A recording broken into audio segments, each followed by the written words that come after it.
Hai, Assalamualaikum warahmatullahi wabarakatuh dan salam sejahtera.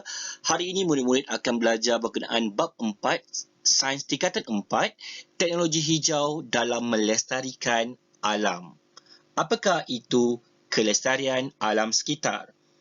Ia bermaksud mewujudkan dan mengekalkan keadaan di mana manusia dan alam semula jadi boleh wujud dalam keharmonian yang produktif yang dapat memenuhi keperluan sosial, ekonomi dan persekitaran generasi sekarang dan akan datang. Manakala definisi teknologi hijau pula ialah pembangunan dan aplikasi produk, peralatan serta sistem untuk memelihara alam semula jadi dan semuanya bagi meminimumkan dan mengurangkan kesan negatif daripada aktiviti-aktiviti manusia. Teknologi hijau mengambil kira kesan jangka panjang dan kesan jangka pendek yang dikenakan oleh sesuatu terhadap alam sekitar. Apakah kepentingan teknologi hijau kepada manusia? Yang pertama ialah mengatasi masalah kemusnahan alam sekitar. Kedua, mengurangkan pengeluaran karbon. Ketiga, meningkatkan tahap kesihatan dan kehidupan manusia. Dan yang keempat, menjimatkan penggunaan sumber asli negara dengan menggunakan sumber tenaga yang boleh diperbaharui. Kerajaan Malaysia telah melaksanakan Dasar Teknologi Hijau Kebangsaan yang telah dilancarkan pada Julai 2009.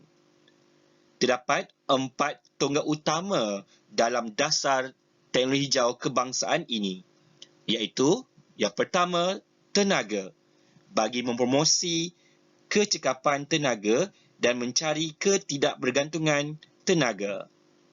Tonggak kedua, alam sekitar, bagi meminimumkan kesan negatif dan memelihara alam sekitar.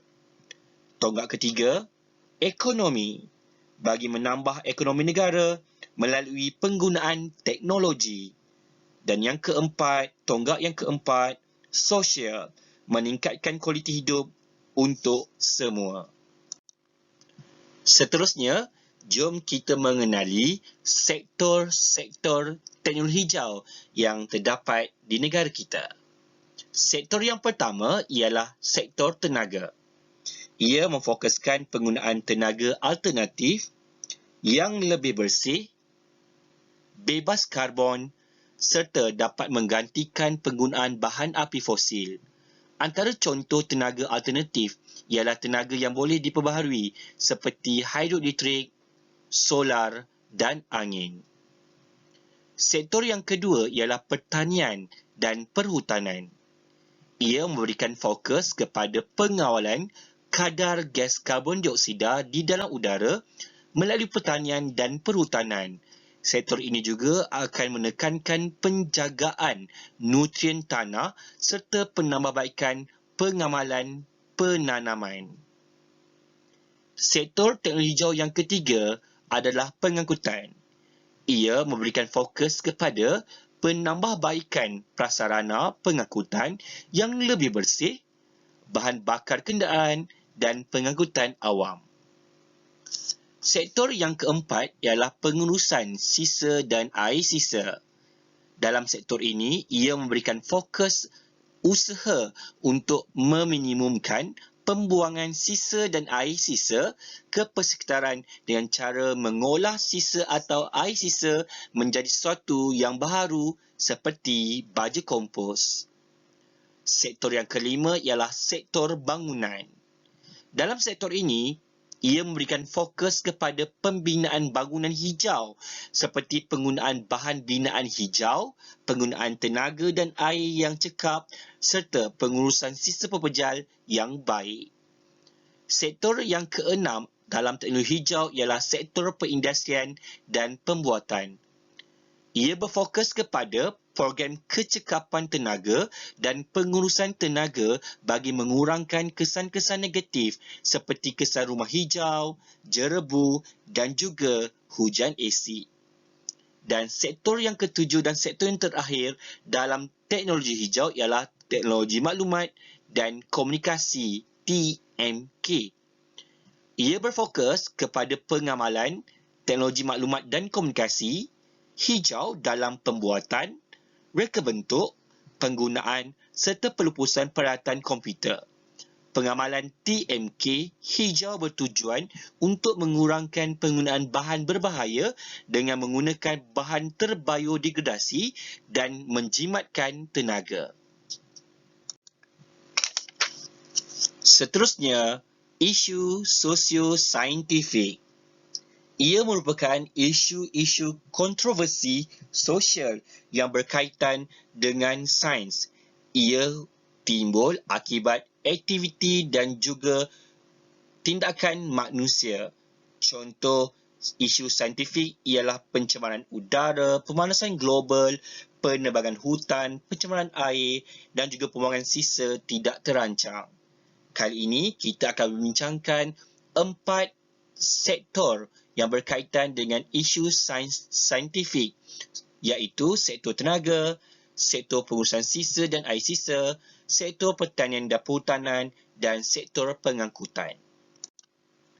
Dalam isu sosio-saintifik sektor tenaga, contoh-contoh isunya ialah penggunaan sumber tenaga yang tidak boleh diperbaharui, pembakaran sumber bahan api fosil dan kesan pembakaran bahan api fosil. Maka wujudlah aplikasi teknologi hijau dalam menyelesaikan isu sosio-saintifik dalam sektor tenaga. Contohnya, menggantikan penggunaan bahan api fosil dengan penggunaan sumber tenaga yang boleh diperbaharui seperti tenaga hidro, tenaga angin, tenaga solar dan tenaga geoterma bagi menjana tenaga elektrik. Selain itu, penggunaan sumber tenaga boleh diperbaharui menjadi elektrik setiap langsung dapat mengurangkan kandungan gas karbon dioksida di udara, maka dapat mengurangkan kesan rumah hijau. Selain itu, pengguna juga disarankan menggunakan tenaga elektrik secara berhemat. Hal ini dapat dicapai dengan menggunakan peralatan elektrik yang cekap tenaga, menutup suis peralatan elektrik apabila tidak digunakan dan menetapkan suhu penyambut udara antara 24 hingga 25 darjah Celsius sahaja. Seterusnya ialah isu sosio-saintifik dalam sektor pengurusan sisa dan air sisa. Antara isu-isunya adalah pembuangan air sisa ke sumber air, peningkatan pembuangan sisa pepejal, pengurusan sisa makanan dan pengurusan sumber semula jadi. Bagi mengatasi masalah ini, antara aplikasi teknologi hijau yang dapat menyelesaikan adalah dengan melakukan pencegahan dan pengurangan, pengasingan dan kitar semula, rawatan dan pemprosesan secara biologi, dan yang keempat, mengamalkan konsep 5R, iaitu refuse, reduce, reuse, recycle, recovery, iaitu tolak, kurang, guna semula, kitar semula dan pemulihan. Isu sosio-saintifik yang ketiga adalah dalam sektor pertanian dan perhutanan. Antara isu yang wujud di negara kita adalah penerokaan hutan, pembukaan tanah, pembakaran terbuka, kejadian tanah runtuh, permintaan tinggi terhadap perabot dan penggunaan kertas serta penggunaan racun dan baja kimia. Bagi mengatasi masalah tersebut, kita perlu mengamalkan aplikasi teknologi hijau. Contohnya, melakukan perhutanan semula, mengawal aktiviti pembalakan dengan mewartakan kawasan yang spesifik untuk pembalakan, menguat kuasa undang-undang perhutanan, menggunakan baja kompos bagi menggantikan baja kimia dan mengamalkan kawalan biologi bagi menggantikan racun perosak. Dan isu sosio-saintifik yang keempat adalah dalam bidang sektor pengangkutan. Antara isunya adalah pelepasan gas rumah hijau seperti karbon dioksida dan karbon monoksida, penggunaan petroleum iaitu sumber tenaga yang tidak boleh dibaharui, pembebasan gas berbahaya dan asap kenderaan yang menyebabkan hujan asid. Dalam isu ini, antara aplikasi teknologi hijau yang boleh diamalkan adalah menggunakan pengangkutan hijau, iaitu pengangkutan mesra alam yang tidak mengeluarkan gas rumah hijau seperti gas karbon dioksida, menggunakan kenderaan yang menggunakan gas asli sama ada gas asli cecair LNG atau gas asli mampat CNG, dan yang ketiga, menggantikan petroleum dengan bahan api bio yang diperbuat daripada minyak sayuran ataupun dikenali sebagai biodiesel. Seterusnya, murid-murid perlu mengetahui berkenaan jejak kaki karbon ataupun jejak karbon. Ia adalah jumlah gas rumah hijau, terutamanya gas karbon dioksida yang dibebaskan ke atmosfera oleh aktiviti manusia. Peranan setiap individu dalam menangani fenomena pemanasan global dan perubahan iklim perlu dilakukan, iaitu dengan mengurangkan jejak karbon. Antara perkara yang boleh dilakukan adalah menukarkan kepada sumber tenaga yang boleh baharu. Kedua, kurangkan pemanduan dengan berjalan kaki, menunggang basikal, berkongsi kereta dan menggunakan pengangkutan awam sebanyak yang mungkin. Yang ketiga, kurangkan penggunaan tenaga elektrik. Keempat, kurangkan pembelian barang baharu dan digalakkan untuk kita semula barang sebanyak yang boleh.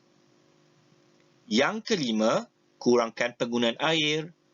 Keenam, gunakan sisa makanan untuk dijadikan kompos ataupun baju kompos. Dan yang terakhir, memasang panel solar di rumah. Sekian saja. Terima kasih. Bye.